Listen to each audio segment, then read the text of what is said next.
Welcome to the Weekly Dose Podcast, your one-stop shop for the weekly news in incretin mimetic therapies, with your host, ManOnMounjaro, Dave Knapp.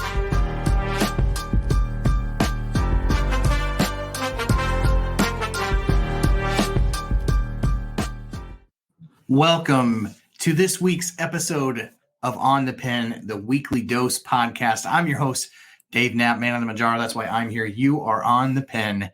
That's why you're here. Wegovy, Saxenda, Victoza, Trulicity, Mounjaro, Zepbound, that pen. That's what we talk about here on this podcast on this Tuesday, May 28th, 2024. Can you believe it? We're almost to June.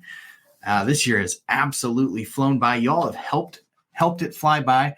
We just launched this podcast back in January, which feels like just yesterday. And already we've once cracked the top 20, actually several times we've cracked the top 20 in medicine podcasts for the United States. So if you would consider leaving a 5-star rating and review on this podcast, that really helps to get the word out. And we've made a ton of progress since January.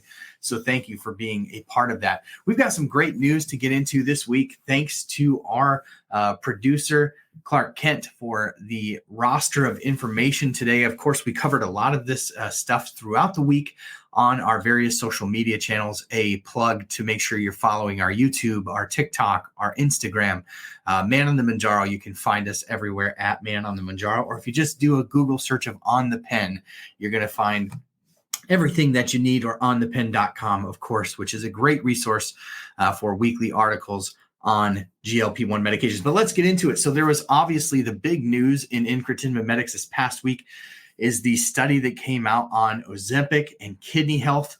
Check out some of the big top line information that came out of this study. So 1 in 3 people who have diabetes have chronic kidney disease. So treating chronic kidney disease is it's huge business, right? But for those who suffer with chronic kidney disease, these little bits of information about the treatment of semaglutide for kidney disease is absolutely fantastic. So check this out. They found in this study that people who receive Ozempic had slower rates of kidney decline. So that right off the bat is just excellent news.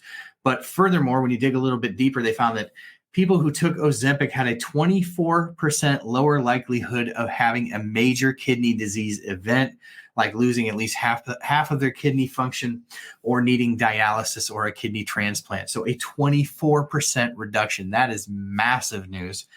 But maybe even bigger, Ozempic decreases the chance of dying in patients with kidney disease by 20%. Like, let those numbers sink in. We get, it seems, news on semaglutide every week that is absolute game-changing information in medicine. And I think what you'll see is this data start to extrapolate across the whole class of medications, which is really, really exciting. Of course, later this year, we have readouts, full readouts in the sleep apnea trial for tirzepatide. We have the full readouts for the cardiovascular study for tirzepatide. So we're going to get some great news for other molecules in the class too, but right now it is semaglutide's time to shine, and they certainly are. So kudos to the team at Novo Nordisk for the development of this and the foresight to run these clinical trials. Now, if you follow OnThePen, like we talked about on our other platforms, you will have already heard this, but we were one of the first news outlets in GLP-1s, like before any of the big names, thanks to our friend Mimi, who is in the retatrutide trials, who was a guest on OnThePen live a few weeks back. But Mimi, who lives in Australia, sent this information along that Australia has banned all compounded versions of GLP-1 medications. So that was a huge bit of information. And so essentially what you're going to see is for the unfortunate patients in Australia who really struggle to get access to these medications. Of course, those markets are sort of deprioritized in times of shortage because they don't pay as much for the medications as the United States market. It is a very, very, very hard thing to find these medications overseas in Australia. So to lose access to compounds is huge, but they've had some major problems. You'll have to check out the video that I did on the shutdown because there's actually pictures of some of the compounding labs they shut down, and they were using kitchen utensils, kitchen blenders to sort of put these medications together. So it was a crazy situation over there. And obviously you see that everyone paid the price. That's why on this channel, this podcast, we are very adamant about sourcing peptides and being smart and responsible. That's why you see us come out strongly when we see versions of these medications like retatrutide or oral tirzepatide that haven't been clinically tested to this point coming online in some of the areas of the country that offer telemedicine.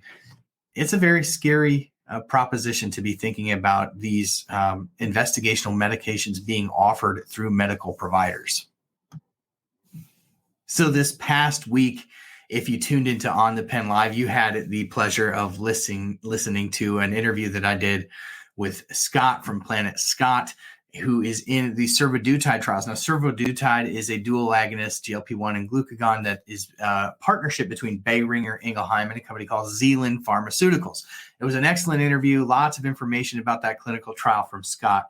But what was really interesting news this week is that Zealand Pharmaceutical actually announced the latest phase 1 data for their GLP-1, GLP-2, right? GLP-2. Everybody gets used to saying GLP-1. That would infer that there is a GLP-2, right? Obviously there is. And this is being tested in a dual agonist called dapiglutide. We should call this one iowatide because an iowatide pigs outnumber people 2-1. But dapiglutide, the GLP-1 and GLP-2 co-agonist, saw 4.3% weight loss after 12 weeks. And they have plans to complete additional phase 1 trials at higher doses. And they believe that they can get total weight loss to greater than 20% by the addition of the GLP-2 receptor agonism. So that'll be a fascinating one to watch, a new one for me. I had not heard of this one. So this one from Zealand Pharmaceutical, dapiglutide, iowatide. And so we'll have to follow this one. So GLP-2, if you can remember that one, log it away in your memory. We'll come back to that one at some point. Now, another really interesting piece of news came out this week, and I'm glad that Clark put this in the show notes this week, because this one was one that I had made a mental note of. A company called Incanovo. Incanovo has begun development in an inhaled version of GLP-1. So think of like your inhalers for asthma. Yeah, GLP-1s to be inhaled. So they're testing these, and there are a number of different sort of presentations of GLP-1 medications that are going on in clinical trials. We talked about earlier about how they're offering oral tirzepatide at some of these compounding pharmacies. Oral tirzepatide is also in clinical trials now by a company, and we'll get into that a little bit later. But the company is called Lexaria Biosciences. I did a video on this past week, as well as an article at onthepen.com if you want to check it out. But different presentations of these GLP-1s, whether it be oral, now inhaled. You see versions of semaglutide injectable that will be injected into a gel form so that you only have to inject maybe once a month or once a quarter. So they are really playing with some of the existing molecules to find different delivery mechanisms for them, which would be a welcome reprieve to the pen shortage that we're seeing. Of course, hashtag release the vials. Anytime you're sharing any of your stories about the shortages and what you're dealing with, make sure you're using hashtag release the vials. We would love to see vial presentations released and not have to wait for these other formulations to hit the market. But yeah, so we talked about Lexaria Biosciences, which is testing oral formulation of tirzepatide using a process they call dihydrotech. And dihydrotech is basically a way to extract the molecule from the drug and then to basically surround it in fat-friendly lipids, molecules that are going to just help the absorption of the medication. So that will be an interesting one to watch, because obviously one of the things that we talk about a lot when we talk about these peptides is the oral bioavailability is pretty crappy. That's why you see Rybelsus will be available in 50 milligrams. Now, we're just doing some quick math here. 50 milligrams of Rybelsus daily means that you would be taking 350 milligrams of semaglutide weekly, 350. Now, currently the top dose of Wegovy, which is injectable semaglutide, is 2.4 milligrams weekly. So you like 145 times the amount in an oral pill per week to get the same effect as you get in the 2.4 milligram injectable. So finding a way to make these peptides bioavailable. That's why you see a lot of these companies moving towards the small molecule versions like orforglipron from Eli Lilly, just because the bioavailability is not great with these oral peptides. But seeing Lexario Bioscience, another company coming along and trying to add their technology to this to see if they can increase the efficacy of the oral versions. I think I did the math and it was something like over 700 milligrams of tirzepatide you would need weekly to equal the 15 milligram or some crazy number. So yeah, hopefully Lexaria can kind of find a way to make an oral version of tirzepatide a really palatable option for patients. So that'll be an interesting one to watch. Mounjaro this past week, you may have seen, was approved for the use in China. Now, the Chinese markets are obviously huge. There are more obese patients in China than there are in the United States. So currently, Mounjaro was approved. So it will initially be for the diabetes indication. You saw Dave Ricks come out say this week that they have not said yet when they will make Mounjaro available to that market, nor how much of the supply will be set aside for the Chinese market. But that will be interesting to watch, especially in the wake of all of these shortages that we're dealing here with in the United States. And Eli Lilly announced a major investment. This is another article we did at OnThePen.com. Make sure you go to OnThePen.com and sign up for email alerts so that you can get this news as it comes out. But $9 billion is Eli Lilly investing into a Lebanon, Indiana factory. So we're repatriating some of the API for Mounjaro and Zepbound tirzepatide to the tune of $9 billion investment in infrastructure here to manufacture the peptide. So, I made it very clear in this article where I stand on this. I think this is an excellent move, not only for the accessibility of GLP-1 medications over the long term, but for medicine in general. I think it's very important that we as a country prioritize repatriating active pharmaceutical ingredients to our medicines to the United States. It has many implications, obvious economic implications. It has, in some cases, safety and quality implications. And of course, it has national security implications when we're talking about life-saving medications and having the ability to manufacture those within our own country. So kudos to Eli Lilly on this $9 billion investment in infrastructure to build the active pharmaceutical ingredient in Mounjaro and Zepbound tirzepatide in the United States. That is really, really excellent news. Now, a couple of interesting things came out this week about GLP-1 usage in young people. So this study was done from 2020 to 2023, and the number of U.S. adolescents using GLP-1s increased 600% from roughly 8,700 people to more than 60,000 in that 3-year time frame, and more than 3 times as many females ages 18 to 25 receive the drugs versus male. So some interesting numbers there when you think about the youngsters using GLP-1s. And obviously there are some very interesting studies, clinical trials going on in very young children for the treatment of obesity with GLP-1 medication.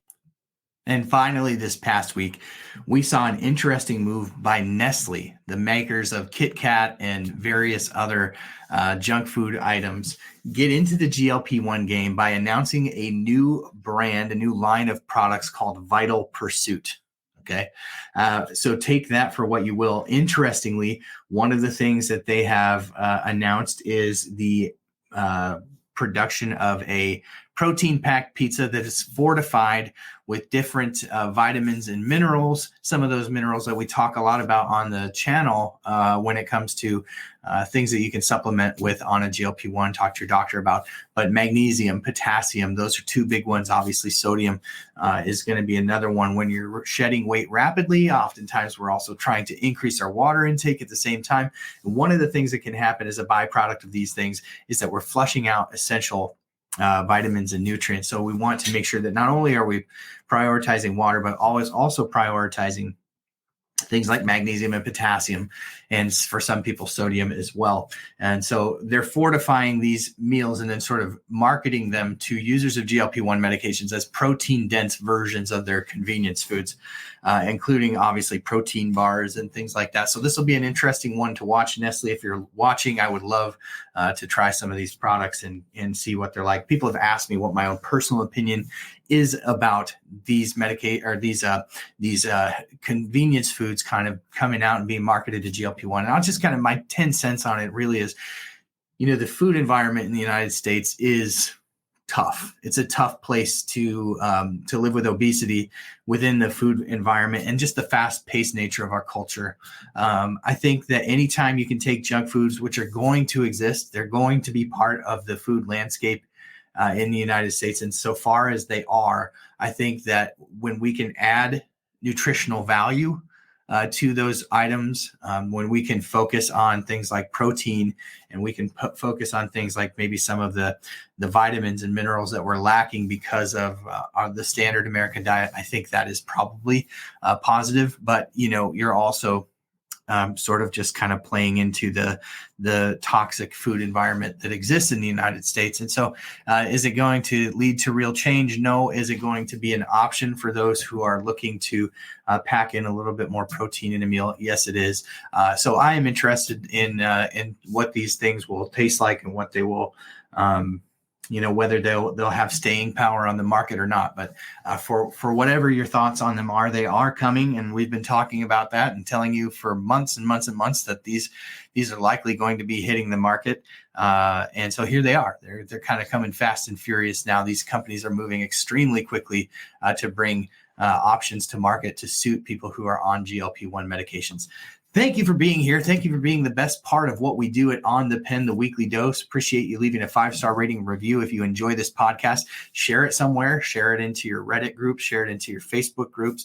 We would love to have more and more people just aware that they can have a one-stop shop for their news on obesity medicine, type 2 diabetes medicine, incretin mimetic therapies, all the things that are existing, all the things that are coming. We talk about it all here, and we couldn't do it without you. Thank you for being here. And until next week, we will catch you on the next one.